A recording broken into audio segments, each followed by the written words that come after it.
Prize action. মার্কেটে তুমি যদি প্রাইজ অ্যাকশান শিখো তাহলে ট্রেডিং করাটা অনেকটাই সহজ হয়ে যাবে। প্রাইজ অ্যাকশান বলতে আমরা বুঝি শুধু সাপোর্ট আর রেজিস্ট্যান্স, কিন্তু প্রাইজ অ্যাকশানের মধ্যে অনেক কিছুই আছে, যেরকম সাপোর্ট রেজিস্ট্যান্স তো গেল এক নম্বর, ক্যান্ডেলস্টিক প্যাটার্ন, চার্ট প্যাটার্ন এবং ক্যান্ডেলের পিছনে যে সাইকোলজি সেটাও আমাদেরকে বুঝতে হবে। সবগুলো মিলিয়ে একসঙ্গে কম্বাইন করলে তবে প্রাইজ অ্যাকশান সম্পূর্ণভাবে বোঝা যায়। আজকে আমি তোমাদেরকে প্রাইজ অ্যাকশান কীভাবে শেখা যায় বা কীভাবে সফলভাবে মার্কেটে সেটাকে ইউজ করা যায় সেইটাই আমি শেখাবো, এবং লাইভ মার্কেটে তোমাদেরকে এখানে উদাহরণ দিয়ে দেখাবো। চার্ট তো খুলে আছে ব্যাঙ্ক নিফটির চার্ট এটা, আর ব্যাঙ্ক নিফটিতে প্রাইজ অ্যাকশানে অপশান বাইং যে আমি করি সেই প্রাইজ অ্যাকশান সেটআপ ইউজ করেই করি। দেখো প্রাইজ অ্যাকশান সেটআপ কীভাবে কাজ করে আমি তোমাদেরকে দেখাচ্ছি। প্রথমে একটা স্ক্রিনে চলে যাই। দেখো মার্কেটে সবাই তো প্রফিট করে না, কেউ লস করে মার্কেটে, আবার কেউ মার্কেটে প্রফিট করে। কিন্তু মার্কেটে যে প্রফিট করছো, আজকে তুমি প্রফিট করছো মানে এটা তোমাকে বুঝে নিতে হবে যে কেউ না কেউ মার্কেটে লস করছে, সেই জন্যে তুমি প্রফিট করছো। আর তুমি যদি মার্কেটে লস করো তাহলে বুঝে নেবে কেউ না কেউ প্রফিট করছে, তোমার লসের টাকাটা তার কাছে যাচ্ছে। এবার মার্কেট তো সব সময় জানো কেউ হারায় তো কেউ জিতে। এবার সেই হারা জিতা নিয়ে আমরা সাইকোলজিটা আজকে বুঝবো। যেমন ধরো আজকের চার্টটায় আমি নিয়ে নিলাম ব্যাঙ্ক নিফটির। এবার আজকের চার্টে মার্কেট কি করেছে, এখানে দেখতে পাচ্ছ অনেকেই দেখেছে মার্কেট এখানে কন্টিনিউ ডাউন ট্রেন্ডে ছিল, সকাল থেকেই মার্কেট নিচের দিকে আসছিল, কিন্তু হঠাৎ শেষের দিকে মার্কেট প্রায় 2-2-2:30টার দিকে মার্কেট এখানে আপসাইডের দিকে চলে গেছে। অনেকে বুঝতে পারেনি কেন গেছে, বা একটা বড় ক্যান্ডেল হয়ে দেখো এখানেও একটা প্রাইজ অ্যাকশানের সিম্পল সেটআপ হয়েছিল, দুটো সেটআপ মিলে হয়েছিল, যেটা কনফার্মেশন আমরা বলতে পারি। এক নম্বর তো হয়েছিল দেখো তিনটে সেটআপ করে হয়েছিল। এক নম্বর তোমরা যদি একটা রেড ট্রায়াঙ্গেল নিয়ে এভাবে ড্র করো, দেখো এখানে কি দেখতে পাচ্ছ তোমরা নিজেরাই বলো। এখানে কি আছে, একটা স্ট্রং সাপোর্ট আছে, মার্কেট বারবার এখানে সাপোর্ট খেয়েছে, দেখো একবার, দুবার, তিনবার এখানে খেয়েছে, আর 4 নম্বর বার এখানে খেয়েছে। তো এটা কি হয়ে যায়, মার্কেট যেখানে যতবার সাপোর্ট খায় সেই সাপোর্টটা বা রেজিস্ট্যান্সটা তত স্ট্রং হয়ে যায়। তো এক নম্বর তো এখানে গেল একটা সাপোর্ট। 2 নম্বর তোমরা দেখতে পাচ্ছ মার্কেট সেই সাপোর্টের কাছে এসেই একটা হ্যামার ক্যান্ডেল করেছে। তোমরা যদি ভালো করে দেখো এই হ্যামার ক্যান্ডেলটা দেখতে পাবে, এটাও একটা প্রাইজ অ্যাকশান। তোমরা জানো হ্যামার ক্যান্ডেল সবসময় মার্কেটকে ওপরের দিকে নিয়ে যায়।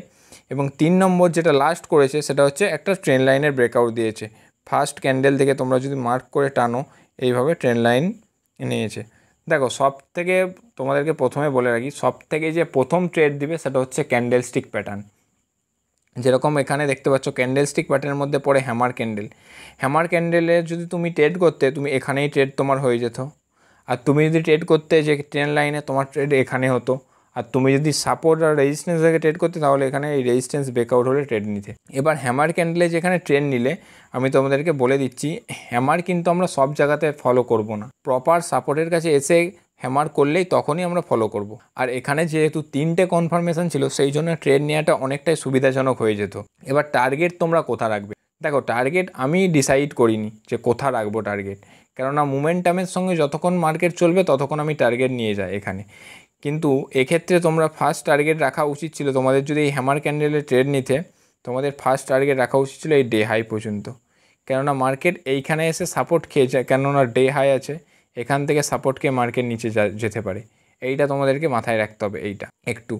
আর তারপর দেখতে পাচ্ছ এখানেও একটা স্ট্রং রেজিস্ট্যান্স আছে, তো এইখান থেকেও মার্কেট ধাক্কা খেয়ে নিচে যেতে পারে। এই যে এখানে দেখতে পাচ্ছ ডে হাইয়ের কাছে।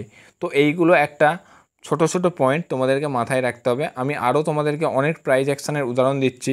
দেখো প্রাইজ অ্যাকশান আমি আজকে বলে দিচ্ছি, হয়তো তুমি কিছু বুঝতে পারবে না, কিন্তু প্রাইজ অ্যাকশান শিখতে হলে তোমাকে একটু ধৈর্য ধরে থাকতে হবে। মার্কেটে তুমি ধীরে ধীরে থাকো, প্রাইজ অ্যাকশান অবশ্যই শিখতে পারবে। এইখানে যেরকম মার্কেট একটা কি করেছে, একটা তোমরা দেখতে পাচ্ছ ডাব্লু প্যাটার্ন করেছে, প্লাস একটা ডোজি ক্যান্ডেলও করেছে, যেটাকে আমরা বলি সম্ভবত ড্রাগন ফ্লাই ডোজি। আমি ড্রাগন ফ্লাই ডোজি অতটা জানি না, আমি বাস ক্যান্ডেলের সাইকোলজিটা বুঝে নিই। এটা ড্রাগন ফ্লাই ডোজি করেছে, মার্কেট উপরে অবধি গেছে। আবার দেখতে পাচ্ছ ডে হাই এখান থেকে রেজিস্ট হয়ে মার্কেট নিচে এসেছে। এবার এইখানে যে আর একটা প্রাইজ অ্যাকশানের সেট আপ করেছে, যেটাকে আমি বলি ডাব্লু প্যাটার্ন। এই যে ডাব্লু, অনেকে ডাব্লু প্যাটার্নে এন্ট্রি কোথা করে আমি বলে দিচ্ছি। এই যে নেকলাইন ব্রেকআউট হলে এন্ট্রি করে। তুমি একটা কথা আমাকে বলো, তুমি যদি নেকলাইন ব্রেকআউটে এখানে এন্ট্রি করো, তোমার স্টপ লসটা কিন্তু এই লোতে রাখতে হবে, এটা তোমরা সবাই জানো। তাহলে তোমার স্টপ লসটা কত বড় হয়ে যাবে। আর এটাতে নিশ্চয়ই তোমাদের টার্গেট হিট হয়নি, স্টপ লসই হিট হয়েছে। কিন্তু আমি ডাব্লু প্যাটার্নে এন্ট্রি করি, এইখানে আমি 3টে লাইন ড্র করি। একটা আমার রুল আছে, সেই রুল হিসাবে এখানে এইভাবে 1, 2, 3টে লাইন ড্র করি। তিনটে লাইনের মধ্যে এলে আমি এখানে এন্ট্রি করি, আর স্টপ লস রাখি এই যে 3 নম্বর লাইন এর লোতে, আর টার্গেট রাখি এই নেক লাইন অবধি। তো অনেকে যেখানে টার্গেট হিট হয় অনেকের, সেখানে আমাদের টার্গেট হিট হয়ে যায়, সরি অনেকের যেখানে এন্ট্রি হয় সেখানে আমাদের টার্গেট হিট হয়ে যায়। তো এই রকম কিছু অ্যাডভান্স রুল তোমাদেরকে ফলো করতে হবে, শুধু প্রাইস অ্যাকশান ফলো করলে হবে না, প্রাইস অ্যাকশানে কিছু অ্যাডভান্স রুলস আছে সেগুলোকেও ফলো করতে হবে। যেরকম এখানে তোমরা আর একটা দেখতে পাচ্ছ সেটা, এখানেও একটা ট্রেন্ড লাইন ব্রেকআউট করেছে মার্কেট। দেখো প্রাইস অ্যাকশান খুব সোজা বা খুব কঠিন সেটাও আমি বলবো না, শিখে গেলে খুব সোজা, না শিখলেই খুব কঠিন। দেখো এখানেও কি করেছে, তোমরা একটা ট্রেন্ড লাইন দেখতে পাচ্ছ, মার্কেট করেছে আর ট্রেন্ড লাইনের ব্রেকআউট দিয়েছে এইখানে, মার্কেট উপরে গেছে সেই জন্যে।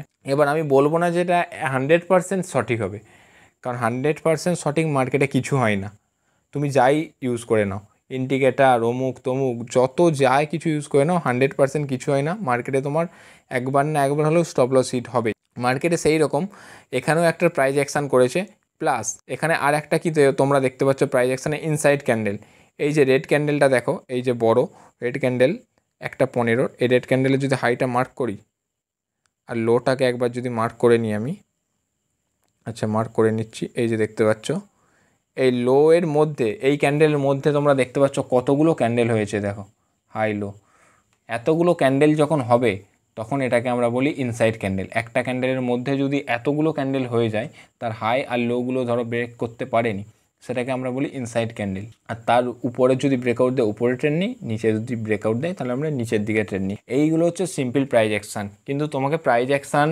শিখতে গেলে কিছু অ্যাডভান্স প্রাইস অ্যাকশানের সেটআপ আছে, সেইগুলোও ফলো করতে হবে, কেননা শুধু সিম্পল প্রাইস অ্যাকশান শিখলে হবে না, মার্কেটে যত অ্যাডভান্স জিনিস ইউজ করবে সেগুলো তোমার ট্রেডিংকে আরও সহজ করে দিবে। এইরকম এই ভিডিওর যদি সেকেন্ড পার্ট তোমরা জানতে চাও অবশ্যই কমেন্ট করে জানাও। আজকের মতো ভিডিও এখানেই, দেখা হচ্ছে আবার পরের ভিডিওতে, বাই।